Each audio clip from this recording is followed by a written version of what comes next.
I'm coming to carry you, Lord, you, Lord.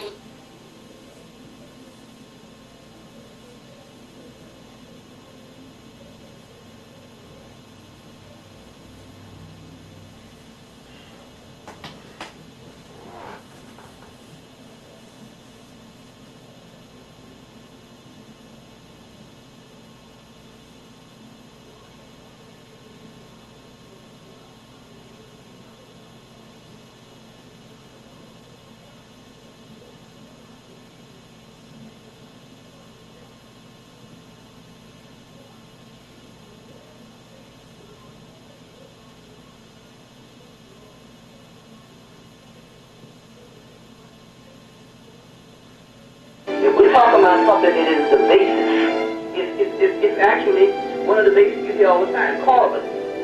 We are carbon-based beings. Well, that's what melanin is, carbon. Forms of earth melanin is oil, crude oil. You see what I'm saying? It is the same thing that you hear of in the Bible of the anointed one, or what it means, the anointed one. It means anointed by olive oil, but olives are both black and green. Well, Osiris is known as God of the perfect black, and he's also known as the green god. You see what I'm saying? Among Pan and other different, El Kedar is the green one in Islam. But they always talk about the green and the black. So these are ancient mythological mysteries just alluding to this mysterious substance that is not only permeates everything, but it will be the outcome of everything also.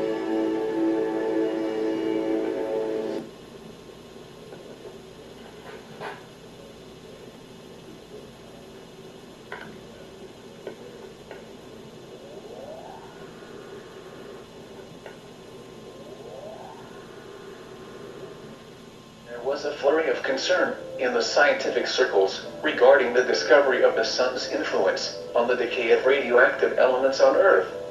It was found that some kind of strange emissions from the sun are causing matter to mutate on Earth. Its influence on the decay rates of elements like carbon-14 has been especially worrisome and unexpected.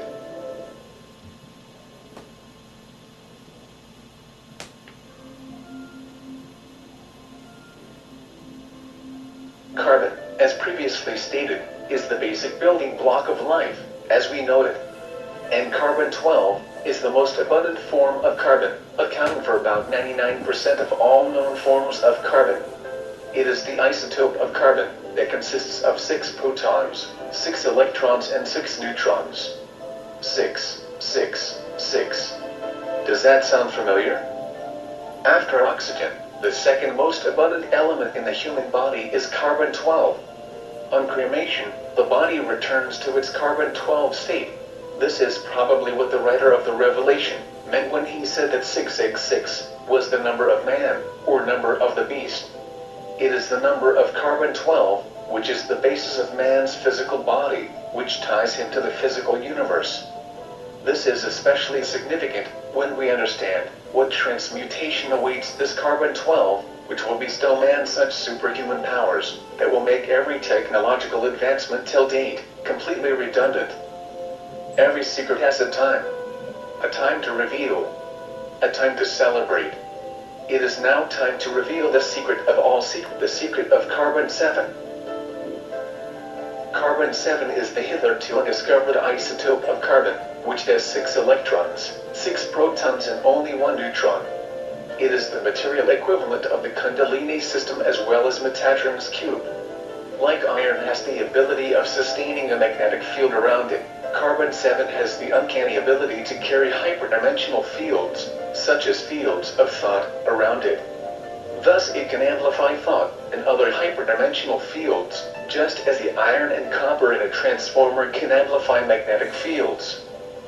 Naturally, it is formed in the brains of spiritual adepts when they have out-of-body experiences or perform other supernatural phenomena, such as bilocation or materialization, etc.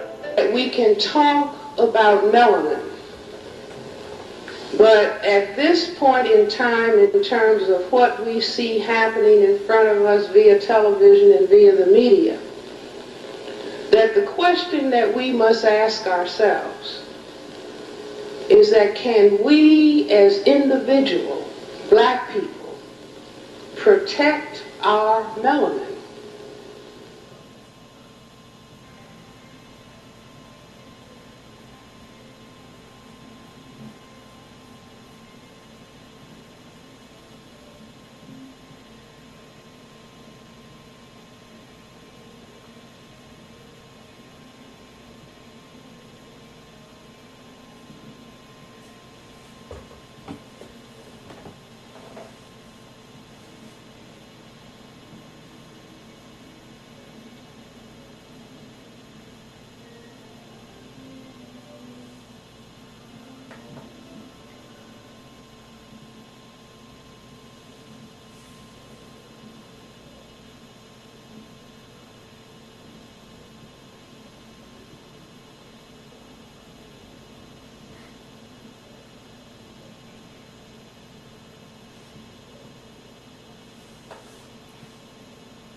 Marriott, hotel,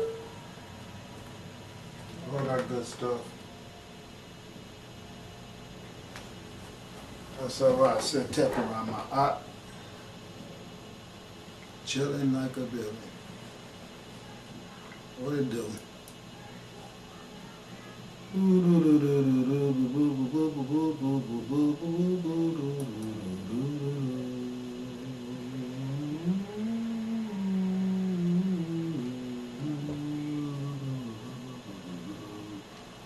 So I've been looking at some things. I've been seeing some crazy stuff going on.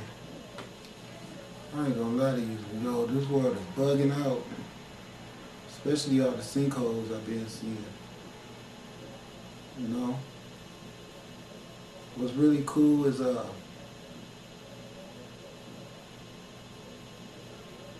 what's really seriously cool is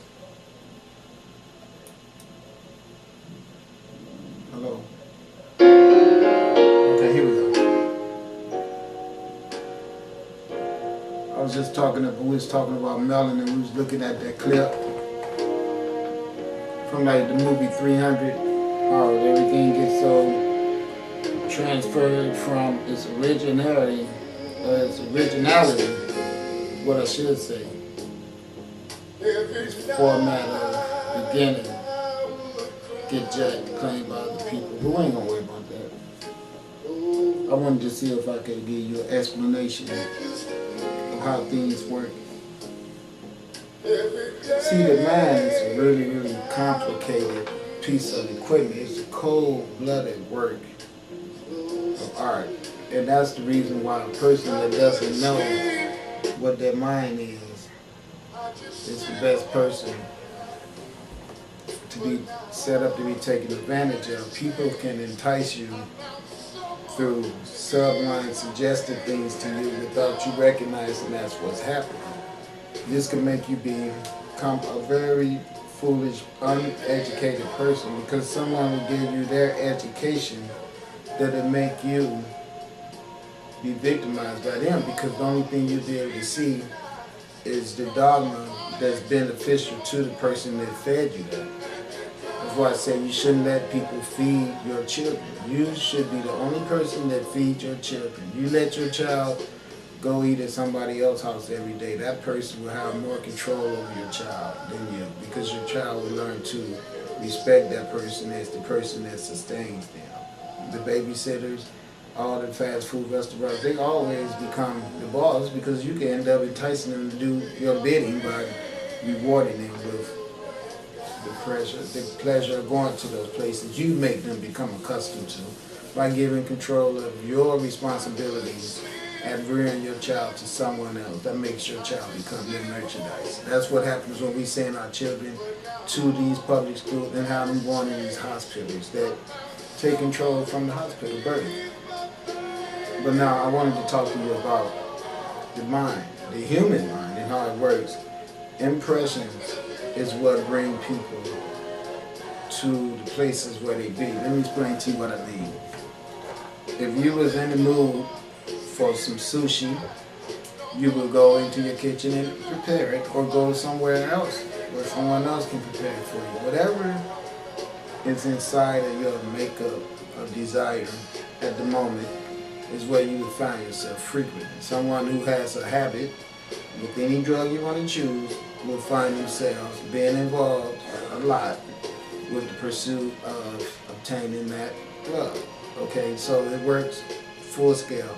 From the scale of that drug to every other aspect in life, to the person who likes to eat, to the person who likes to drink, to the person who just lazy and likes to be sloppy all the damn time, to the person who can't keep his hands off musical instruments. All these things are impressionable devices or vices that can actually decide where a person goes in life and where a person goes after this life right here has expired, and the person is creating itself on another realm of time and space.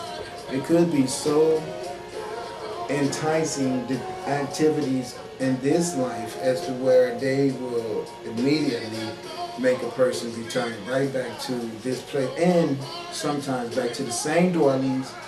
This is how hauntings come up into houses and things like that, where entities that has moved on does not want to leave, because they have impressions stuck inside of their spirituality so bad that even though they get the opportunity to go back to God, they don't want to go. And it does be going back to God when you leave, because you have to go and be held accountable for your actions while you were here, encapsulated in whatever encapsulation you're in. So you do return to your God source. That's just real simple. And you are still your God source while you're here.